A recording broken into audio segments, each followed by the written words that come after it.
Super Spreader.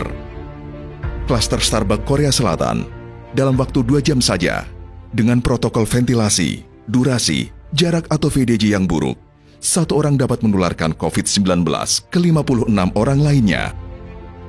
Resiko penularan COVID-19 di kedai kopi sangat tinggi. Pada kasus super spreader di Starbucks Korea Selatan disebabkan oleh 1. Ventilasi, berada di ruangan tertutup full AC membuat virus tersirkulasi. Selain itu, membuka jendela kecil selama 10 menit sebanyak 2 kali sehari tidaklah cukup untuk mengganti dan mensirkulasi semua udara yang ada di ruangan. 2.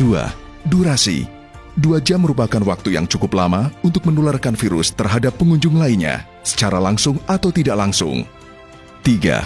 Jarak, walaupun social distancing 1 meter, diberlakukan antar meja, namun transmisi tetap dapat terjadi. Kemungkinan kapasitas ruangan dengan 80 pengunjung terlalu ramai. Super spreader adalah individu yang mampu menularkan infeksi virus atau penyakit ke jauh lebih banyak orang daripada mayoritas. Individu tersebut dapat menularkan ke belasan, puluhan, bahkan ratusan orang dalam waktu yang singkat. Kiranya, sekitar 20% orang yang terinfeksi bertanggung jawab atas 80% penularan COVID-19. Super spreader biasanya terjadi saat satu orang penderita tanpa sadar mudah menulari orang lain dengan bertemu banyak orang dalam ruangan sempit dan dalam waktu singkat, sehingga akan banyak orang yang tertular. Menurut penelitian, 80% penderita COVID-19 adalah asimptomatik atau tanpa gejala. Jika sang penular adalah asimptomatik, maka kasus super spreader akan lebih membahayakan. Menurut WHO, COVID-19 agresif juga menular lewat aerosol dari mulut penderita. Aerosol yang lebih ringan dari cairan tubuh bisa bertahan lebih lama di dalam ruangan yang penuh orang dan jelek sirkulasi udaranya. Pada Mei lalu, seorang pria berusia 29 tahun menjadi super spreader dengan mengunjungi beberapa klub malam daerah Itaewon, Seoul dalam 1 malam dan mengakibatkan infeksi terakumulasi pada setidaknya 79 orang lainnya. Seorang perempuan paruh baya menjadi super spreader pertama di Korea Selatan yang disebut pasien 31.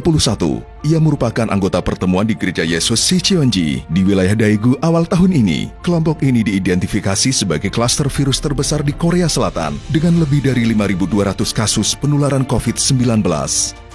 Bagaimana cara menghindari super spreader event terjadi? Ventilasi, durasi, jarak. Semakin VDJ dijaga, semakin rendah tingkat penyebaran virus. Saat ketiga VDJ overlap, resikonya adalah yang paling tinggi. Protokol VDJ, hindari berinteraksi di tempat umum, kafe atau restoran jika tidak perlu. Dan gunakan masker, cuci tangan, jaga jarak, dimanapun, kapanpun saat berada di luar rumah, khususnya saat VDJ tidak optimal atau buruk. Tugas kita bersama, menjaga jangan sampai super spreader terjadi di lingkungan kita.